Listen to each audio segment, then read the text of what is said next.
Bonjour à toutes et à tous, bienvenue aujourd'hui pour cette nouvelle conférence, voilà la conférence Coupe du Monde Inside. Alors ça fait un petit moment qu'on ne s'est pas revu, voilà, vous ici en présentiel mais également sur le live, donc voilà c'est un retour des plus joyeux. J'espère que vous allez bien parce que nous sommes très en forme, donc aujourd'hui cette conférence, alors il faut le savoir, ce que je vais faire, c'est que pour l'instant, je vais vous rappeler un petit peu, comme ça fait un petit moment qu'on ne s'est pas vu, les petites règles à respecter pour que tout se passe au mieux. Vous le savez, ces conférences sont également traduites en anglais. So for those who speak in English, we have a special translation just made for you.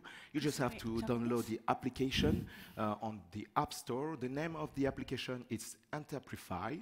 You download it. You go into the event, live event, and you have to write the password Total Energy.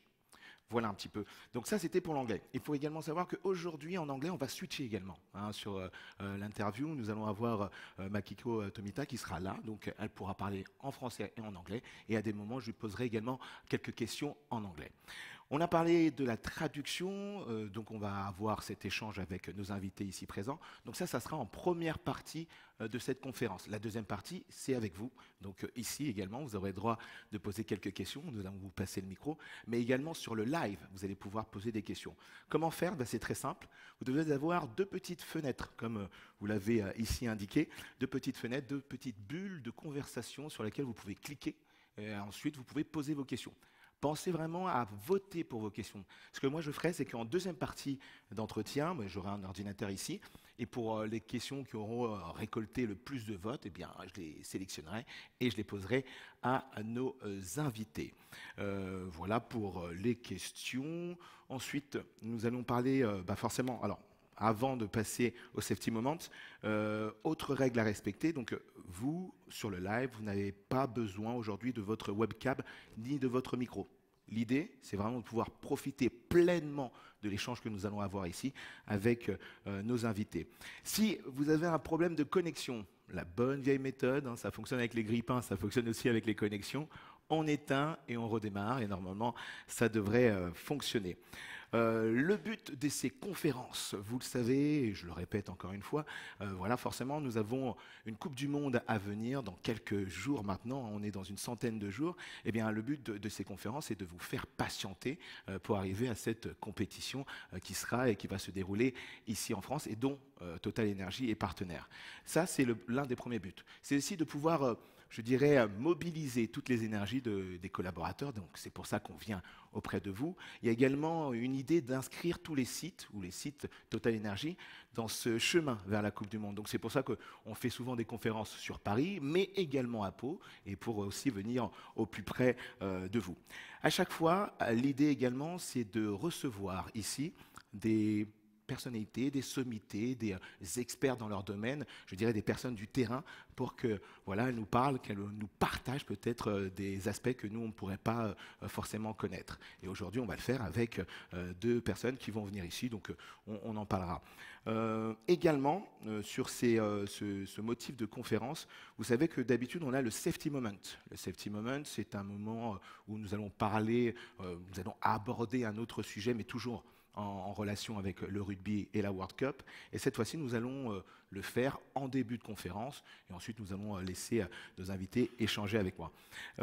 Est-ce que j'ai tout dit? Mais je pense que oui. J'ai parlé de la traduction, j'ai parlé de la session, les problèmes de connexion. Et je pense que nous sommes bons. Nous allons tout de suite entamer cette conférence avec notre safety moment.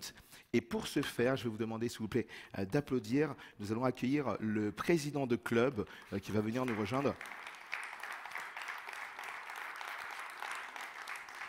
Jean-François Lombard, bonjour, merci d'avoir accepté notre invitation. Bonjour Otis, et merci de m'avoir invité et de me donner ce petit moment de parole. En tout cas, bonjour à tout le monde. Alors, le safety moment, il est avec vous.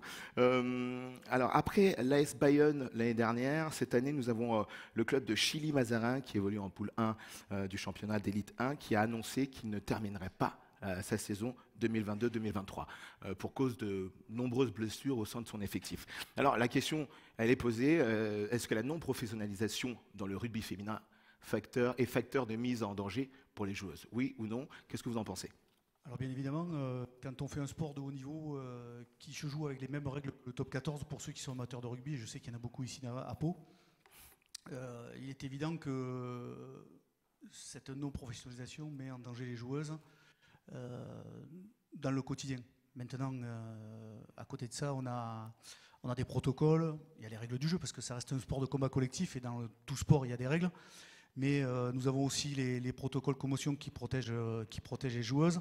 Et la particularité que nous avons, c'est que nous avons, dans le monde amateur, la possibilité, donc moi en tant que président et certains dirigeants, ont la possibilité de déclarer un protocole commotion, même si nous pensons que sans besoin d'un avis médical.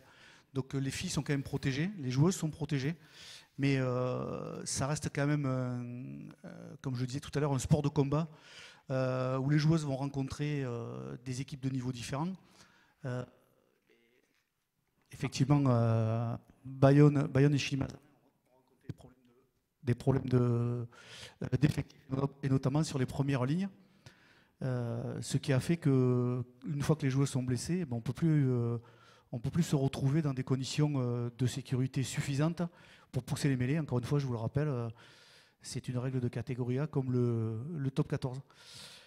Et puis, je vous laisse surtout imaginer, vous qui êtes dans le monde de l'entreprise, lorsqu'on fait un déplacement, comme il y a quelques temps, où les filles se déplacent sur Lille, Bobigny, Rennes ou Clermont-Ferrand, eh bien, je vous laisse imaginer la reprise du travail.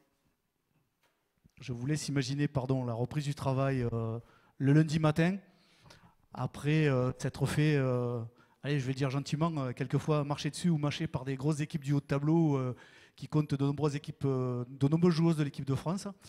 Et effectivement, je pense que c'est très compliqué de pouvoir reprendre notre travail lundi matin. Et donc, dans ces conditions, effectivement, je pense qu'on peut dire que la non-professionnalisation met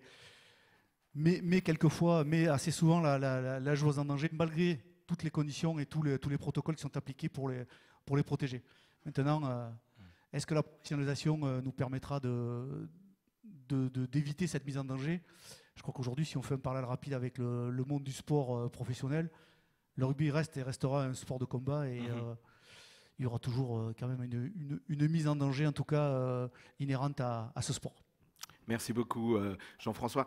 Vous aviez également un mot à passer aujourd'hui, puisque c'est une journée un peu triste également pour le monde du rugby. Oui, voilà, je voulais juste avoir une pensée et la partager avec vous au sujet de notre ancien président Bernard Lapassé, qui a disparu hier soir à l'âge de 75 ans. Voilà, ça a été un grand homme pour le rugby, un grand homme pour le sport français, puisqu'il a été aussi président de des Jeux Olympiques. Et voilà, je voulais avoir une petite pensée que je voulais partager avec vous. Merci. Pour le rendre hommage. Merci beaucoup. On peut applaudir Jean-François Lombard, le président du club Lons Section Paloise, qui a accepté notre invitation aujourd'hui pour ouvrir le bal de cette conférence. Alors, on va rentrer tout de suite dans le vif du sujet. Aujourd'hui, le thème sera le succès et les enjeux du rugby féminin. Et je vais vous demander d'accueillir ici, sur scène avec moi, Élodie Poublan et Makiko Tomita, s'il vous plaît.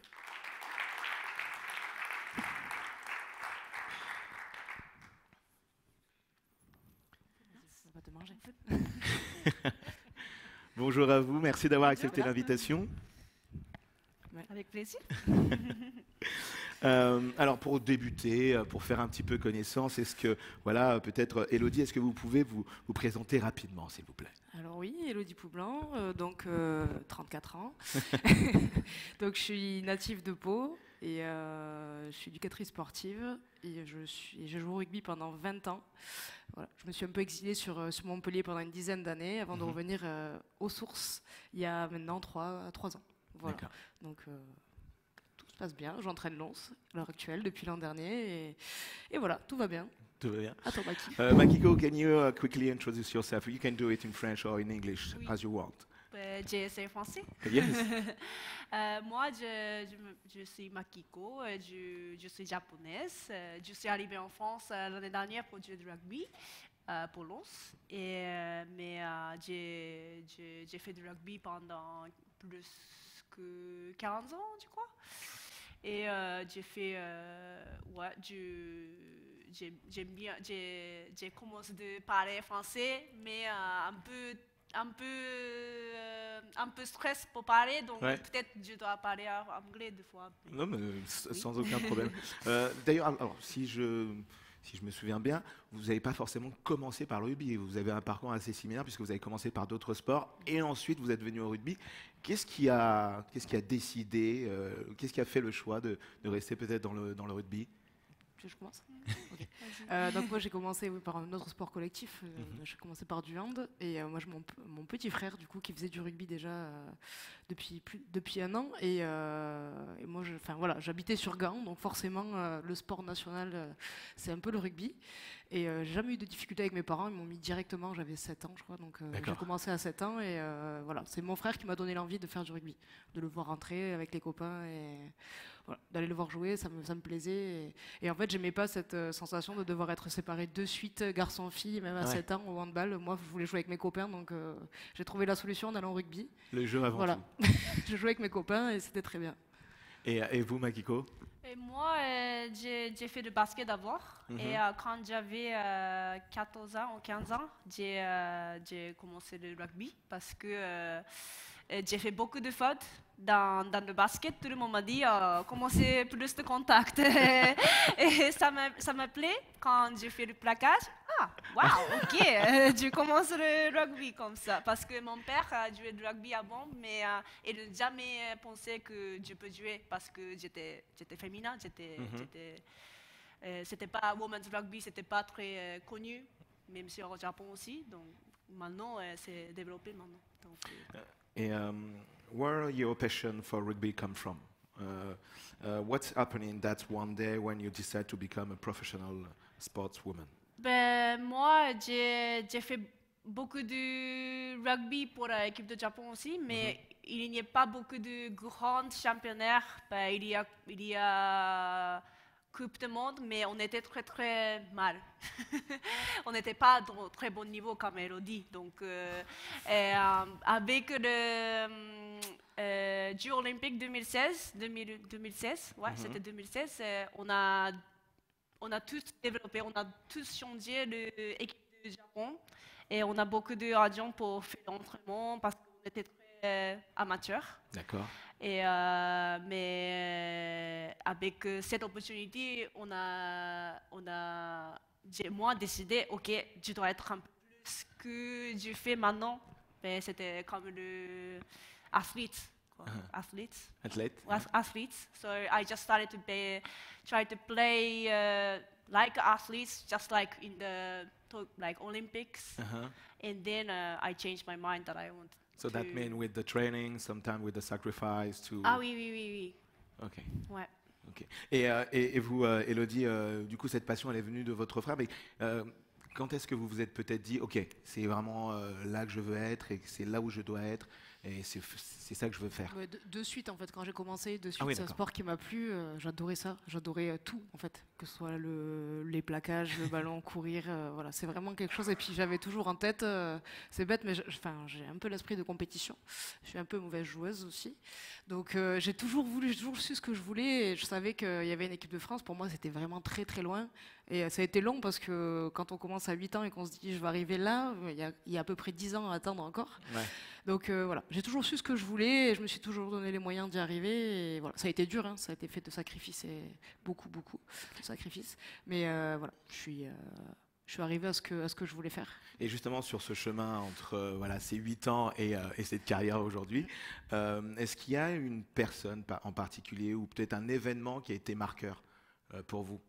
Un événement rugby? Oui, ou alors vraiment dans cette carrière, dans cette décision d'embrasser vraiment la compétition au haut niveau. Alors en fait, moi, donc j'ai fait mes études sur Pau et après j'ai eu l'opportunité de partir au Pôle Espoir à Toulouse. Donc du coup déjà ça donnait un boost. Je serais restée sur Pau, je ne sais pas si jamais j'aurais eu cette carrière. Donc j'ai eu la chance de pouvoir aller au Pôle à Toulouse. Donc j'ai fait mes années lycée là-bas. Ça m'a permis de faire du sport vraiment, enfin du rugby vraiment tous les jours, en compagnie bien sûr avec les études parce que c'était un peu la priorité. Mais voilà, donc ça m'a donné encore plus envie. Ça m'a permis de toucher des sélections aussi jeunes. Et en fait cette vie-là de s'entraîner non-stop pour être la meilleure et vouloir toujours plus, ça m'a plu. Et donc d'où les décisions derrière qui sont enchaînées avec des propositions de partir dans d'autres clubs. Et ça a fait ce que je suis devenue Ce que après. ça a donné Voilà. maintenant. D'accord. Makiko, is there any particular person or maybe perhaps a situation from past that influenced your career? Oui. One day when we were talking for this interview, you told me about this guy you met, Ah, oui. for example. What? Do I speak in English? You can. Okay. Okay. Because of the Olympic in 2016, we had like a big opportunity changing within the Japanese Rugby Union. And then because of this, we had lots of opportunity to go for the Olympics. But before that, we were like only 5th dans Asia. On était très mal. And after, we had to be number 1 in Asia to go to the Olympics. So we are not professional, but we had to train like a professional because we needed to be at that level. And the China was like doing a professional project to make it to the Olympic. But we were starting from 5, and then when we made it to the Olympic in 2015 to play against the qualification and stuff, I did like sacrifice like 6 years to be able to make it for the Olympic, and also I was playing full time. I was working full time, which means I'm working from 8 o'clock and finish 5:30. So and I do during the rugby. day you were working, and during the night you were training. Wow. Then on the Friday night we have a training camp, Friday until Sunday. So it's always a 3 days training camp every weekend. So we didn't have any private time. We didn't have any other time except rugby or work. Yeah, okay. So for us, it was like big sacrifice to play for the Olympic, and then I made it to the Olympic too. But because I did the concussion on the first day at the Olympic, I don't really remember much. And then on the first day, I got kicked out from the Olympic village to get out of the Olympic. So I had to sleep somewhere else because I'm not allowed to play anymore. Okay. And then just in front of the Olympic village, I saw one Brazilian guy who was just taking a walk with a dog. And then he just said like, "How are you doing?" and stuff. And I said like, I got kicked out from the Olympic village because I got injured and I can't play Olympic anymore, even though I did sacrifice for 6 years. So it was really hard for me to accept the situation because I assumed that I'm going to play good for 3 days at least. But because of this, he said, really, like, don't worry, like, I know you sacrifice a lot, but you're already in Brazil, and then you have your parents supporting you, and then just be proud of yourself. But I never, like, actually, like, felt like he really, like, helped me at that time. Yeah. And then I still keep in touch with him. I still send a letter to him over to Brazil, and he sent me the letter to Japan. It's like, for sure, I didn't do really good results at the big competitions, but still, I feel like at this moment, it was important to have this kind of word with this guy. Yeah, I feel like it's not just the result that really helps me. It's the people I meet on the way along the journey of rugby that really helps me to develop as a person too. So that's the good memory that I have. Okay, okay, a nice one, really nice one. Elodie, est-ce que vous auriez, voilà, dans votre carrière, de quoi êtes-vous la plus fière, ou plutôt je vais reformuler, quel est votre meilleur souvenir rugby? Donc, j'ai un des meilleurs souvenirs rugby. Donc, c'était pendant un tournoi Destination en 2014, je crois. On a joué à Pau, parce que je suis un peu chauvin aussi. On a joué à Pau, on a gagné ce jour-là le tournoi Destination en faisant le Grand Chelem. Et ça a été une hyper belle fête dans le sens où le match était top. Voilà, le stade était plein. Et voilà, pour moi, c'est un super souvenir de gagner ici. Donc ça fait partie d'un de mes meilleurs souvenirs rugbystiques, oui. Oui. Et donc il y a le meilleur souvenir, et peut-être que là, comme vous regardez votre carrière, de quoi êtes-vous la plus fière? Ça peut être différent, ça peut être le même, ça peut être différent. Parce que là, le tournoi Destination, c'est quand même quelque chose. Oui, non, après, ça va être le meilleur souvenir et en être très fier aussi. Après c'est quelque chose de bizarre dans le sens où quand j'arrêtais de jouer, j'étais vraiment, enfin voilà, il fallait vraiment que ça s'arrête. Donc du coup, j'ai comme zappé un peu tout ce qui s'est passé avant. D'accord. Et maintenant, avec du recul, je me dis bon, mais quand même, t'as quand même joué pendant tant d'années. Enfin voilà, je me rends compte que maintenant, oui, avec du recul, oui, c'est vrai que j'ai eu une belle carrière et je suis fière aussi de ce parcours-là. Mais ça a été dur après l'arrêt. Où je l'ai voulu, hein, mais ça a été dur dans le sens où l'overdose de rugby a fait que je pouvais plus voir ça. Donc j'ai un peu mis caché un peu mon passé. Je voulais plus en parler. Et c'est comme si j'avais pas vécu cette vie-là, quoi. Voilà. J'avais besoin de mettre un mouchoir dessus en attendant et d'être laisser Élodie et pas tout ça, forcément. voilà. J'avais besoin d'exister en tant que femme et plus en tant que joueuse de rugby. Voilà. Donc j'ai un peu mis de côté. Et voilà. Donc aujourd'hui, je peux en parler librement, mais c'est vrai qu'au départ, c'était un peu plus compliqué. Makiko, you achieved a lot during your career. What are you the most proud? Je pense pour moi, c'était le meilleur souvenir pour moi. Okay. C'est la 2015 qualification. La qualification, ouais. Oui. Pour y aller aux Jeux Olympiques parce qu'au Japon, c'était très rare pour jouer de rugby et pour la féminin. Ben, si je dis oh, je joue de rugby, il y a l'équipe de Japon, il y a féminin. Mais c'était très bizarre. C'était très bizarre. Bizarre pour le Japon parce qu'il y a plein de baseball, plein de volleyball, plein de foot qui sont meilleurs que le rugby. Donc on ne jouait pas de rugby pour la féminin. Et quand j'ai dit, j'ai essayé pour y aller à Jeux Olympiques et tout le monde dit ok. Mais c'est quoi le sport là-bas? Mais après, quand on était allé aux Jeux Olympiques, ça change tout. Ça change tout dans le rugby féminin au Japon. Donc j'étais fière on était là. D'accord. Élodie, vous avez arrêté votre carrière en 2017, comme vous l'avez dit. Comment vous avez préparé justement cet après? Je le préparais déjà avant, sachant que voilà, le rugby, alors à mon époque, c'était pas si loin, mais on n'était pas payé pour jouer. Donc du coup, il fallait avoir un double projet pour vivre. Voilà, donc j'étais éducatrice sportive. Et donc je m'entraînais le matin avant le boulot, entre midi et 2 et le soir. Voilà, donc il fallait conjuguer tout ça. Donc voilà quoi, c'était pas facile, mais on l'a fait. On l'a fait et puis j'étais pas j'étais pas toute seule, hein, tout le monde était dans ce cas-là. Aujourd'hui, c'est plus facile. Les filles sont rémunérées via la fédération qui propose des contrats. Et non, à l'époque, il fallait se débrouiller et être capable de mener de front sa vie de femme, sa vie professionnelle, sa vie sportive.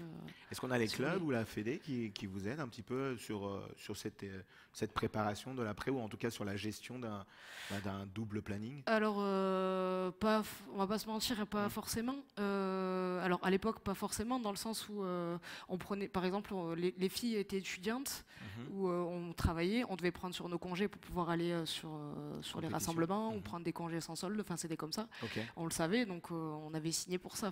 Donc, bon, quelque part, on était prévenus. D'où les sacrifices aussi, parce que quand on pose tous nos congés, après, il n'y a plus rien. Donc, bon. Mais maintenant, elles sont peut-être un petit peu plus suivies. Les filles sont professionnelles, ou quasiment professionnelles. Donc, du coup, à côté, ça leur laisse le temps de pouvoir faire des formations. Voilà. Donc après, je ne sais pas s'il y a quelqu'un qui s'occupe spécifiquement de l'accompagnement après le rugby, mais c'est encore quelque chose sur lequel il faut qu'on travaille parce qu'on pense aux résultats tout de suite et on ne pense pas que, que ce soit homme ou femme, hein, mais bon, on est des femmes et forcément notre carrière est beaucoup moins longue et derrière, il faut bien les travailler. Donc il y a des petites jeunes qui arrivent, elles oublient un peu ça, il y a le rugby, ça paye, donc c'est bien, mais derrière, une fois que ça s'arrête, on n'a plus rien. Qu'est-ce qu'on fait? Voilà, donc il faut travailler. Et Makiko, do you make any plans for the time after you will get out of the spotlight? Yeah, because I have been working for the resources human, his human resources. Okay. Yeah, at the Ressources television. humaines. Resources human. Pendant 7 ans. Donc, I'm going to try to get back to the television company too. Okay. And I'm going to try to become a journalist. Okay. Ouais. Ok, good one. Juste un petit rappel pour les personnes sur le live, n'hésitez pas à poser vos questions et surtout poser les questions et voter pour ces questions pour que voilà, en deuxième partie de cet échange, je puisse poser ces questions à nos invités. On va continuer maintenant, on va parler un peu plus voilà, de l'état des lieux et des enjeux un petit peu du rugby féminin. Et la première question, c'est voilà, le rugby féminin n'est pas forcément professionnel. Comment vous faites pour voilà, gérer voilà, une carrière de sportive et peut-être une vie professionnelle à côté, qui rejoint un peu la question qu'on vient de discuter. Est-ce que vous avez un conseil ou vous avez une chose particulière dans votre expérience que vous souhaitez partager là-dessus? J'ai pas compris. Comment tu arrives à concilier ta vie de femme English. et le rugby? Et comment qu'est-ce que tu aurais Toi, est-ce que tu as réussi? Comment tu y arrives? Et How can you manage quel conseil tu donnerais your professional and your sportive life together? Oui. How? How, yes. C'est dur, hein? Et en plus, on n'a pas de. Même moi, j'avais pas de temps pour private life, pas du tout. C'est pour ça. Je n'ai pas le temps pour avoir le bébé aussi. Je veux avoir peut-être, mais c'est dur pour mettre carrière et mettre rugby dans le même temps. Mais c'est pour ça que pour moi, personnellement, j'ai essayé pour avoir le temps zéro. Ça veut dire, vous connaissez le zen? Zen. Et ça, c'est le temps pour moi, c'est le mettre zéro. Par exemple, j'aime bien pour couper le poisson. Okay. Donc, je coupe tout le... Je pêche le poisson et je ouvre avec le couteau comme ça. Et je peux mettre comme le ceci comme ça. Et ça m'a aidé beaucoup pour mettre zéro pour moi. Et j'ai pas besoin d'avoir beaucoup de temps. C'est peut-être 1 heure. Ça m'aidait beaucoup pour changer la tête aussi. Et ça, c'est très, très important pour moi. Pas de rugby, pas de work, pas de travail. Et finalement, d'avoir un moment bien à vous, vraiment oui, en dehors du rugby ou de la vie professionnelle. Ouais. D'accord.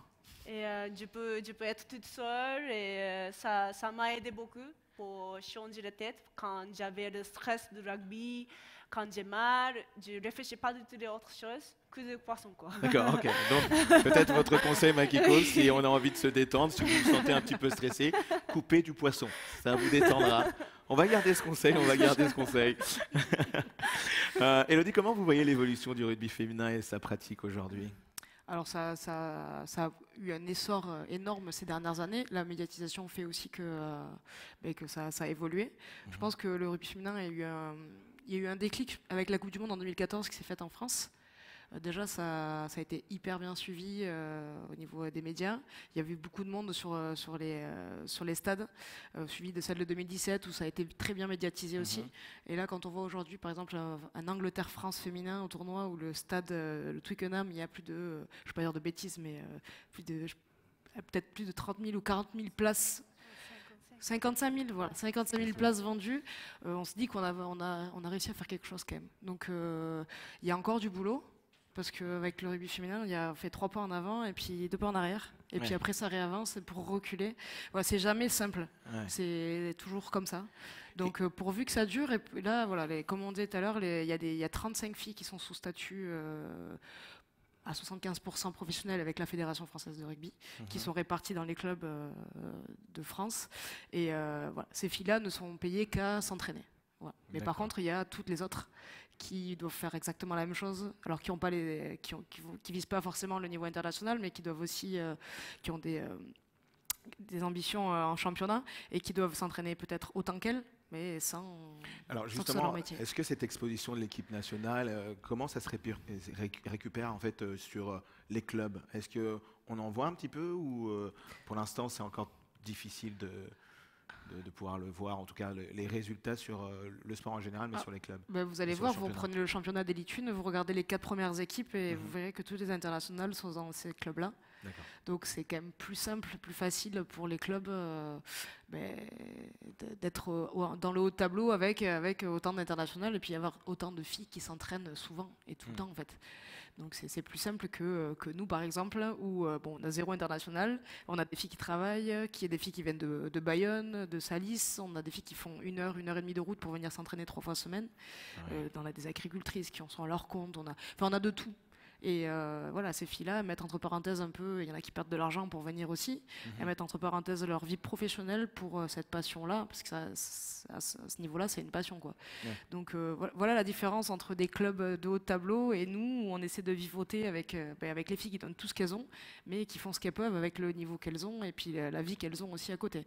Et puis les autres qui pour la plupart sont sous contrat ou les clubs les mettent aussi dans des conditions, pour celles qui ne sont pas sous contrat, ont la possibilité de les mettre dans des conditions où elles ont peut-être des mi-temps, elles sont un peu rémunérées par le club, ce qui fait que elles ont le temps de s'entraîner, elles ont surtout plus le temps de se reposer. Ça fait aussi partie de la vie de sportif de haut niveau, le repos est important aussi, quoi. Pour récupérer.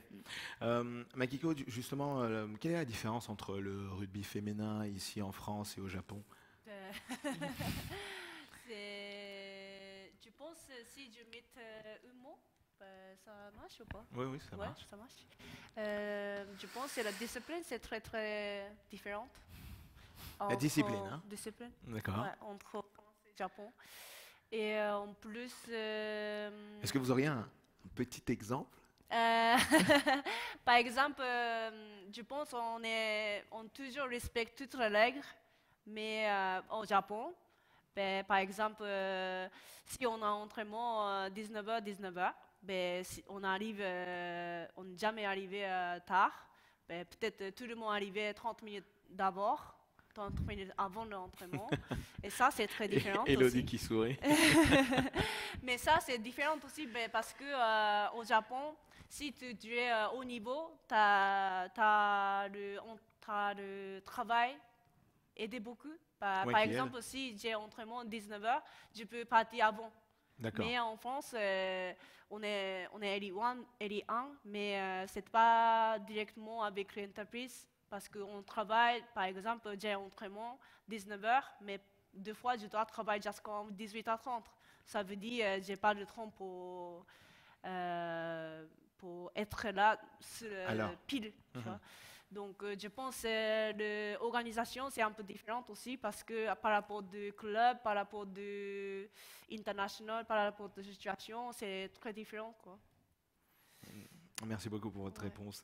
Élodie, quelle est votre vision en fait sur la différence aujourd'hui entre le rugby masculin et féminin et l'exposition? C'est la grande question. La grande différence, c'est que le rugby masculin, ça génère de l'argent. Ce que nous, on fait perdre en fait. On va pas se mentir. Voilà la différence. La différence majeure. Après, ça se joue aussi au niveau physique. Je veux dire, les garçons, c'est un autre rugby. Puis les garçons commencent beaucoup plus tôt. Un garçon qui joue au rugby à haut niveau va commencer le rugby peut-être à l'âge de 5 ans, alors que des filles, nous, vont commencer à la fac ou peut-être plus tard. Donc les filles déjà arrivent sur le tard, donc techniquement on a déjà pas mal de retard, parce qu'on acquiert un peu la technique individuelle de jeune, donc plus on commence tard, plus c'est difficile. Donc, Et tout ça, ça joue un peu sur la médiatisation, les salaires. Après, la différence entre les deux aussi, c'est que par exemple notre championnat d'élite 1, qui est le championnat le plus haut niveau féminin, n'est pas professionnalisé, ni semi-professionnalisé, ni sponsorisé par une marque comme ça peut l'être par exemple en Angleterre. Donc la différence avec les garçons, il est là. Eux, le top 14, la Pro D2 et même la Fédérale 1 vont peut-être être des championnats un peu professionnalisés ou semi-pro, alors que nous, non. Déjà, il n'y a pas d'argent sur le championnat, il n'y a pas forcément d'argent après qui circule sur les clubs comme les garçons. Il y a quelques contrats d'image aussi sur les filles, mais c'est pas non plus de celle du niveau des garçons. Ouais. Voilà, donc tout se fait là en fait sur la notoriété, sur les contrats d'image, on revient à l'ère de la guerre. Ouais. Et selon vous, est-ce qu'il y aurait des leviers sur lesquels on pourrait agir peut-être pour donner un peu plus d'exposition et du coup peut-être intéresser un peu plus les sponsors sans vouloir révolutionner, mais quelles seraient peut-être les pistes Mais alors c'est la question du moment. Oui. On en discute pas mal. Comment faire évoluer le rugby féminin? Déjà qu'on puisse avoir alors peut-être se servir du système anglais qui a professionnalisé 10 clubs. Et ça a été une marque de chips, dont je tairai le nom, qui a sponsorisé un peu le championnat pendant 3 ans. Il n'y avait pas de montée-descente, ce qui a fait que les clubs ont pu vraiment se structurer. Déjà, les staffs ont été professionnalisés, ce qui n'existe pas chez nous. Les staffs ont été professionnalisés avant les joueuses, parce qu'il faut d'abord que les staffs soient disponibles n'importe quand pour s'occuper des filles avant de professionnaliser les filles et donc voilà, donc il n'y avait pas de montée-descente, ce qui a permis de pouvoir réguler un peu les internationales se sont éparpillées dans tous les clubs et pas seulement dans 4 clubs parce qu'on savait que de toute façon ça risquait rien et voilà, donc déjà ça, nous on a un championnat à 12 aussi, ça a changé, à l'époque on était 8 et 10, c'était quand même plus difficile, il y avait des oppositions un peu plus compliquées et le championnat était un peu plus médiatisé qu'il est maintenant. Voilà, là maintenant on a peut-être la demi et la finale qui vont être médiatisées. Mais il y a quelques années, il y avait des matchs en jeu dans le courant de la saison qui étaient aussi rediffusés, alors que là, non, ça s'est un peu perdu. Voilà. Donc, est-ce qu'il faut réduire? Oui, ça c'est la question du moment. On va réduire le championnat, mais voilà. Il faudrait qu'on mette un peu l'accent sur la professionnalisation de cette élite 1, quitte à réduire le nombre de clubs. Et puis voilà, pourquoi, comme je disais, pourquoi pas s'inspirer du système anglais. Et ça, je pense que ça pourrait faire la différence. Voilà. D'accord, on s'est inspiré du système anglais, c'est juste à côté. Juste pour ça. Ok, non, juste pour ça, c'est bien de le préciser. Makiko Tomita, you're the first Japanese player to play here in France. Why do you choose Europe and especially France? Because j'ai joué contre l'équipe de France, Elodie, 2017 en Irlande pour la Coupe du Monde. Et j'ai contre avec elle 12 et 12. J'étais 12 et elle était 12 aussi. Et, mais dans le deuxième mi-temps, j'ai eu le carton rouge et contre l'équipe de France parce que j'ai plaquage un peu haut. Et je dois arrêter 3 matchs. Fini, c'était fini pour moi. Et je me sens, ok, ben, le rugby, c'était le meilleur souvenir, c'était le rugby, le Coupe du Monde, ok, 4 jours, c'était dans la tête toujours. Et ça t'a bloqué, ça m'a bloqué aussi. Et je veux changer ma tête. Et c'est pour ça que j'ai dit, ok, je vais aller en France pour changer la tête. Et j'ai trouvé le pot, j'ai trouvé Elodie. Ah, ok, elle est entraînée maintenant, ok. Mais c'était surprise pour moi parce que je ne savais pas elle vient à Pau parce que je savais elle finit sa carrière après 2017, après Coupe du Monde. Mais je ne savais pas elle est où, tu vois. Mais je suis arrivée en France, mais sans la langue, je ne connais personne, je ne connais pas de langue. Et j'ai trouvé une bonne équipe et Elodie était là, waouh. Donc, c'était très bien expérience. C'est pas je toujours chercher le rugby, mais je toujours chercher la connexion avec les gens. Parce que je me sens, c'était le cadeau pour moi pour rencontrer Elodie comme ça. Parce que elle était, elle était la meilleure joueuse dans l'équipe de France. Attention, elle va rougir maintenant. Donc, j'étais très contente pour rugby rugby brings me, what rugby brings me. Est-ce que le rugby vous a Et- apporté? Ouais, j'étais très contente pour ça. Do you understand, or maybe do you think you can be a kind of a role model for some little girl? Oui, I hope. I really hope that the way that I choose my career, the way that I choose my life, is really helping the little girls to feel like, oh, it's not only Japan is going to be the place that they're going to keep playing rugby. They can go outside Japan, you know, because there are so many New Zealand, Australia, or England, they go to play rugby because it's bigger there. We don't have a lot so much, that's why they go outside Japan. But I know even though French rugby is developing, there was no French girl who played before. Yeah. That's why I wanted to come to France too, to develop a little bit for Japan too. So I hope if some young Japanese girls knows that, oh, maybe I can give it a go too. Like few years later, I hope. Ok, ok, thank you very much. Alors peut-être une dernière question pour vous, Elodie. Est-ce que vous pourriez décrire Makiko? Allez, On aime cette question.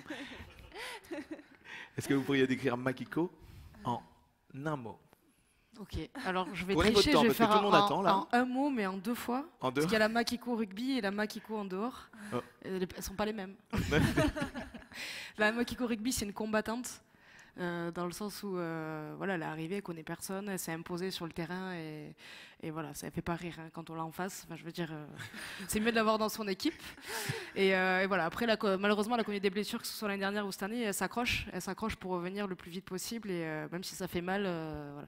Elle fait ce qu'il faut, elle est toujours là et voilà, elle lâche rien, donc c'est une combattante. Et dans la vie, Makiko, c'est la joie de vivre, c'est voilà, c'est la bonne humeur, elle a toujours le sourire, elle est toujours là pour aider les autres et voilà, c'est un exemple. merci. Bien. Ah bah oui. Makiko, if you had to describe Elodie in one word. Ok, je fais le même deux fois. Pour Elodie, pour le rugby, elle est très charismatique. Quand elle a eu le ballon, ça veut dire, je ne sais pas qu'est-ce qu'elle va faire. Mais c'est contre elle, toujours, ok, je dois faire attention pour toutes. Mais elle était très perfectionniste dans tout. Donc, elle fait entraînement 100%, elle fait le rugby contre nous, contre tout le monde, 100%. C'était quand j'ai dit Elodie, ça veut dire waouh, elle est charismatique. Hein? Tout le monde dit, hein? C'est pas que moi, c'est tout le monde dit. Et en plus, mais extérieur du rugby, elle est très très marrant, elle est très drôle. Elle est très drôle, j'adore l'ambiance, amusante, elle est très amusante. Et même si elle est entraîneur de notre équipe, elle a toujours fait des blagues, et ça nous aide beaucoup aussi, parce qu'on est un peu, parfois c'est stress, et elle fait des choses marrantes, et tout le monde... Et parfois, couper le poisson, ça suffit pas. Oui, c'est ça, oui. Voilà, peut-être une petite blague d'Elodie. Oui, elle est très... oui, ouais, je suis très contente que je suis là avec elle. Très bien. Ah oui. Dernière question, alors cette fois-ci c'est pour toutes les deux. Alors Elodie et Makiko, est-ce que vous connaissez un petit peu les mangas, ces BD japonaises? Alors, moi je les connais, mais je vous avoue que je n'en lis pas du tout. Alors, pourquoi je vous en parle? Parce qu'en fait, sur les mangas, sur les shonen, très souvent, les Japonais décident de mettre en lumière un sport. Et très souvent, on en a beaucoup sur le football. Les plus anciens connaissent Olive et Tom. On en a également sur le football américain. Et il y en a très très peu sur le rugby. Et il y en a un qui s'appelle All Out. Et je voulais savoir si vous le connaissiez. Oui. Oui, voilà, vous connaissez. Alors, je parle de ça, il y a un lien quand même, ne vous inquiétez pas. Pourquoi j'en parle? Peut-être que Makiko, vous avez une petite histoire à nous raconter, peut-être quelque chose, un lien que vous avez également avec l'univers manga. Oui, parce que Orat, c'était le manga qui ont arrivé juste pour la Coupe du Monde, pour les Jeux Olympiques, pour faire la promotion pour le rugby. Mais bon, je ne suis pas de grande fan de manga, mais je suis japonaise, mais tous les Français connaissent plus que moi, donc ce n'est pas mon métier. Mais il y a quelques mangas parce qu'on était pour les Jeux olympiques, et il y a mangas qui va sortir dans ce mois, je pense, en France. C'est le manga de nous. Pour y aller aux Jeux olympiques, c'est avec moi, c'est le casque. Et tu peux trouver le casque, c'est moi. Oui, c'est le manga et ça parle du rugby féminin et comment on a développé pour y aller aux Jeux olympiques. Et vous qualifiez avec toute l'histoire. Oui. D'accord, donc prochainement vous êtes un personnage de manga. Ah oui, Eh bien, voilà. c'est la chance. On peut terminer là-dessus. Je vais vous demander s'il vous plaît de les applaudir très très fort. Elodie Poublan et Makiko Tomita pour cette première partie de cette conférence Coupe du Monde Inside Total Energy. Merci encore. Merci beaucoup. Plaisir. Alors maintenant, on a encore quelques petites minutes. C'est le moment de passer aux questions. Alors voilà, je n'ai pas pu aborder toutes les questions. Alors c'est pour ça que vous aussi, vous êtes là. Donc n'hésitez pas à poser des questions et c'est le moment. Sur le live également, réagissez. Vous êtes un peu timide aujourd'hui, j'ai l'impression. Donc posez vos questions et également, votez pour les questions que vous désirez que l'on pose ici à nos deux invités. On va commencer d'abord en salle. Levez les mains, ne soyez pas timides. Ah, première question. Bonjour à toutes et bonjour à tous. Elodie, la question elle est pour toi. Si tu avais la possibilité de choisir une fille de l'équipe de France pour la ramener à Pau, tu choisirais laquelle? Ça va être diffusé, hein Je sais pas, là c'est une question piège. J'ai envie de dire en ce moment, alors on avait besoin de première ligne, mais plus 9-10. J'aurais pris Caroline Drouin, voilà, qui est aussi à 7. C'est une très bonne joueuse de rugby. Elle a un contrat 7, mais elle joue aussi pour le 15.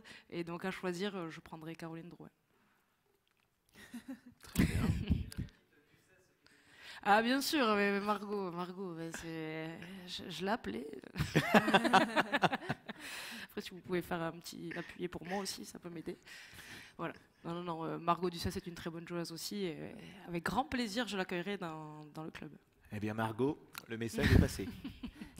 Petite question ici sur le live pour vous, Makiko. Quelles sont les différences culturelles que vous avez notées entre le Japon et la France? Alors, par exemple, le respect sur l'égalité femmes-hommes. Est-ce que vous avez trouvé que ça se ressent également sur le terrain? Le duel ensemble. Alors, c'est plutôt the difference between boys and girls, Oui. and here in France and also in Japan. Oui. And do you feel it on the ground when you play? Oui.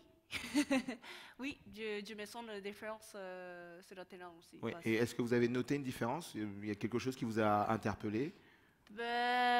Parce que je pense au Japon, on est toujours sérieux. On est toujours sérieux. un peu trop sérieux. Mais parce que vous n'avez pas Elodie, c'est peut-être pour ça. Mais en France, on jouait pour prendre plaisir plus en France, parce que je pense que c'est plus important en France. Et ça me plaît. Ça vous plaît? Ça me plaît. Et en plus, il y a beaucoup de monde qui veut parler dans le terrain aussi. Parce que je pense tout le monde, beaucoup de Français veulent parler long. Oui, on parle beaucoup. Je pense. Oui. Mais je pense au Japon un peu très court et pas beaucoup de monde qui parle. D'accord. Ouais. Okay. Tu vois la différence? Ouais. Je vois. Est-ce que nous avons une autre question ici en salle? Ne soyez pas timide.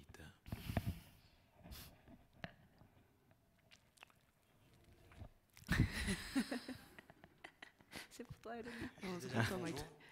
Comment faire venir les petites filles au rugby? Tu as dit tout à l'heure, Elodie, que généralement elles venaient plutôt vers la fac ou au lycée fac. Et pour des petites filles, comment leur faire découvrir le rugby? Mais déjà, il faut que leurs parents n'aient pas peur. Parce qu'en général, la plupart du temps, c'est les papas qui ont peur, plus que les mamans. Ouais, parce qu'ils s'identifient au rugby que eux ont pratiqué avant, et alors que voilà, tout est adapté. Je veux dire, bon, chez les féminines, on peut avoir des équipes féminines à partir de Benjamin, donc c'est les moins de 12 ans. Donc déjà, elles seront qu'entre filles, ça peut rassurer un peu les parents. Mais en amont, et pour l'avoir fait, mais toutes mes sœurs y sont passées aussi à 7 ans, et ça s'est très bien passé. On n'a pas de chou, on n'est pas défiguré, et on est très heureuse. Donc voilà, tout est adapté. Et d'ailleurs, une fille qui est avec les garçons est plus protégée qu'autre chose. Voilà, tous les garçons s'occupent d'elle, et tous les garçons la protègent.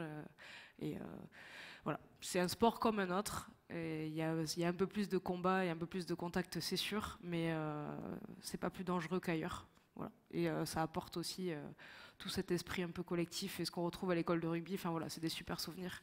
Et je pense que quand on soit garçon ou fille, c'est bien de le faire. Voilà.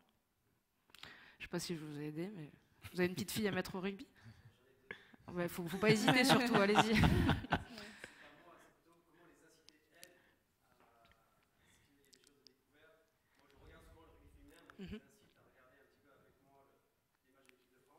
Oui. Quel âge elles ont? Après, il y a le baby rugby qui existe depuis 2 ans. Il y en a dans quasiment toutes les écoles de rugby. Il y en a dans toutes les écoles maternelles de Pau aussi, ça je le sais. Donc du coup, c'est une activité d'éveil et de motricité déjà de base. Et c'est juste le rugby, c'est l'excuse, mais déjà les faire débuter par ça.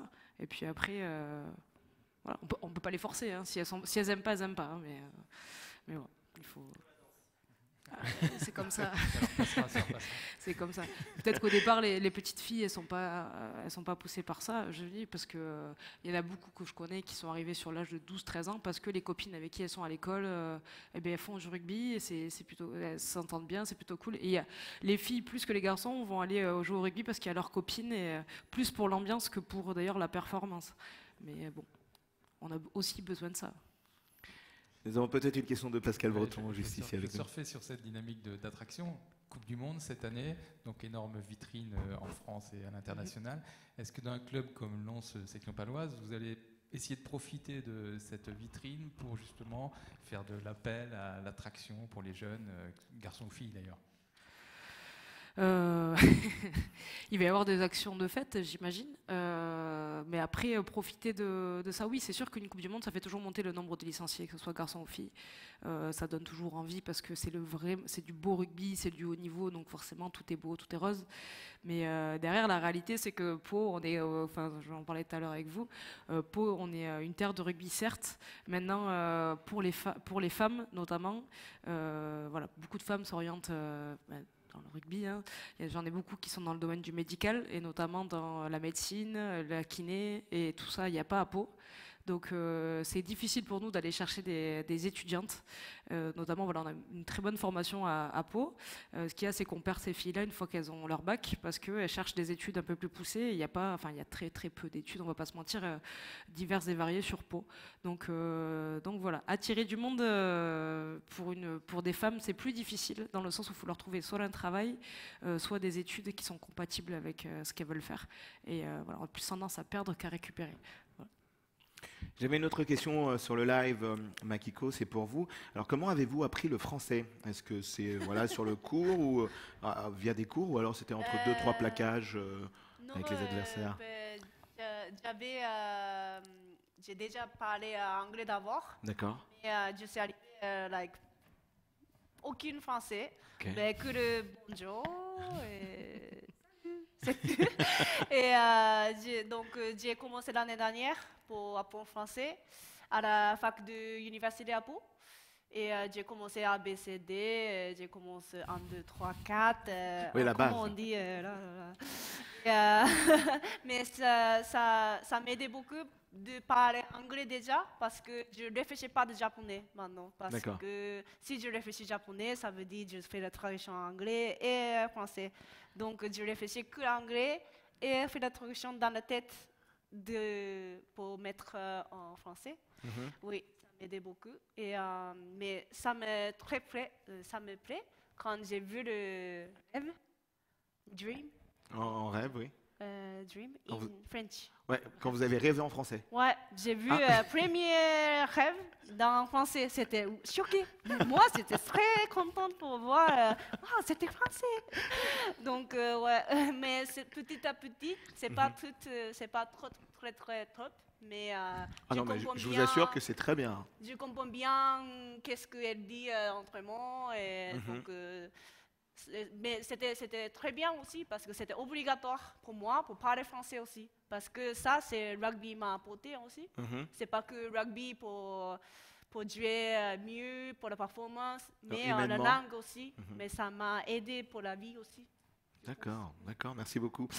Élodie, question pour vous. Le tournoi Destination féminin vient de s'achever. Pensez-vous que ce tournoi est faussé, sachant que l'Angleterre et la France sont les seules fédérations à professionnaliser leurs joueuses en Europe? Alors, il y a d'autres nations qui essaient de professionnaliser leurs joueuses, notamment l'Écosse, je sais, et les deux autres, je suis pas sûre. Faussé, ben non, c'est comme ça. Il y a des générations qui font que, des fois, elles sont au plus haut niveau, des fois, c'est plus difficile. Mais c'est sûr que l'Angleterre et la France ont pris de l'avance en professionnalisant les filles déjà depuis quelques années, et forcément, ce retard accumulé est difficile à rattraper.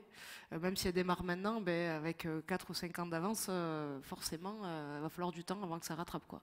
Et peut-être que le vivier qu'elles ont dans leur petit pays, parce que voilà, l'Angleterre ça va, puis c'est une terre aussi de rugby, mais dans les autres nations, c'est difficile d'avoir beaucoup de licenciés. Elles sont très peu, donc tout mis bout à bout, oui, c'est sûr qu'on sait chaque année qu'à part l'Italie qui va faire un coup de temps en temps parce qu'elles sont hargneuses et chez elles c'est toujours compliqué, et puis c'est des latines donc elles s'accrochent. Et voilà, on sait que sinon ça va être un peu du tout cuit jusqu'à l'Angleterre. Voilà. Et c'est un peu dommage, mais bon, on espère que ça change aussi d'ici quelques années. Et votre ressenti personnel sur cette fin de tournoi Destination pour nos féminines? Eh ben, c'est dommage. C'est pas passé loin. Ouais. C'est dommage que cette première mi-temps on soit passé complètement à côté, mais voilà, ce sera pour l'année prochaine. Lénaïgue Courson, que vous connaissez également, Oui. a réagi. Elle disait voilà, il manquait 5 minutes. C'est pas s'il manquait 5 minutes ou s'il fallait se réveiller 40 minutes avant. Ouais, C'est plus, voilà. Ouais. Je pense qu'il faut être réaliste. On passe complètement à côté en première mi-temps. Elles font tout le jeu. On arrive à remettre la main sur le ballon et en deuxième mi-temps, c'est nous qui imposons le rythme. Et on s'est réveillé un peu trop tard et c'est le mal français. Voilà, on aime bien se faire concasser avant de réagir. Et voilà, c'est dommage. C'est dommage parce qu'il y avait la place. Et quand on voit les 15 premières minutes et qu'on ne score pas et que derrière, l'Angleterre prend un ballon et elle marque, et puis elle besoin un deuxième ballon et elle marque, alors que nous, on tient le ballon longtemps et qu'on ne marque pas. Voilà, un manque de réalisme et de pragmatisme, mais c'est comme ça. Hein. Il y a en faisant des erreurs qu'on apprend et on échoue à 5 points. Et donc l'année prochaine, on les battra chez nous. Très bien. Est-ce que nous avons encore une question en salle? Oui, allez-y.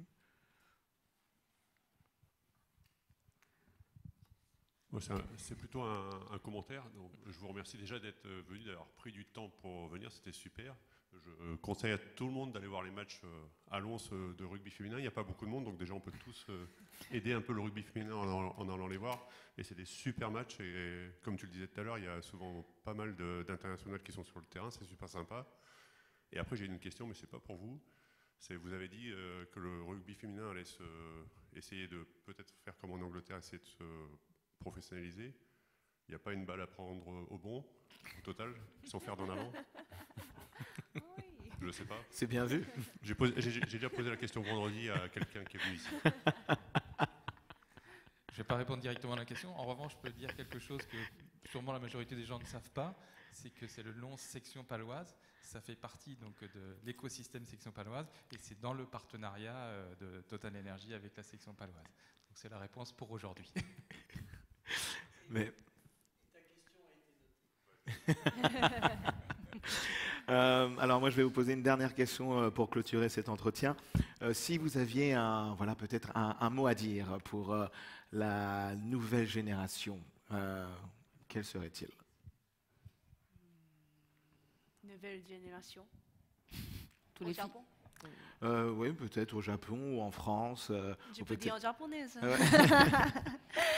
Non, je pense pour rugby féminin, je pense pas. Je pense, pour moi, personnellement, c'était très bien pour faire pas que du rugby, mais du fait à côté, c'était très bien aussi parce que je me sens la vie, c'est pas que rugby. Donc, ça fait du bien pour faire des choses à côté. Et donc, pour la prochaine génération, je pense trouver des choses, ça te plaît, pas que du rugby. Trouver un équilibre? Un équilibre entre les performances sportives et peut-être une autre chose à côté. Ah oui, ça aide la performance aussi. Parce que si tu te sens bien dans la vie, ça veut dire que tu joues bien dans le rugby aussi. Donc, ouais. Très bien, merci beaucoup Makiko. Et vous, Elodie? Moi, je leur dirais le rugby, ça reste un sport. Donc, c'est d'abord faire un choix de sport et c'est prendre du plaisir dans ce qu'on fait. Et après, voilà, tout le monde n'est pas fait pour aller au plus haut niveau. Donc, c'est vraiment prendre du plaisir, jouer. Voilà, et puis, penser aussi à l'avenir. Donc, ça veut dire que le rugby, c'est chouette. Ça dure un temps. Et puis, derrière, il y a une vie. Donc, c'est aussi s'occuper de son double projet. Et voilà, c'est mener tout ça de front et essayer, pour les meilleurs, d'exceller sur les deux entités. Parfait, ben merci beaucoup. Je vais vous demander, s'il vous plaît, de les applaudir très très fort. Elodie Poublan et Makiko Tomita, merci à vous pour ce moment, cette conférence Coupe du Monde Inside. Merci à vous également pour avoir posé vos questions, d'avoir été sages comme des images durant cet entretien. Merci aux personnes sur le live pour avoir également échangé avec nous. Alors, ce n'est pas la dernière, d'accord? On va se retrouver certainement aux alentours du 8 juin pour une nouvelle conférence. D'ici là, prenez soin de vous. C'était Otis. Passez une excellente fin de journée. Ciao.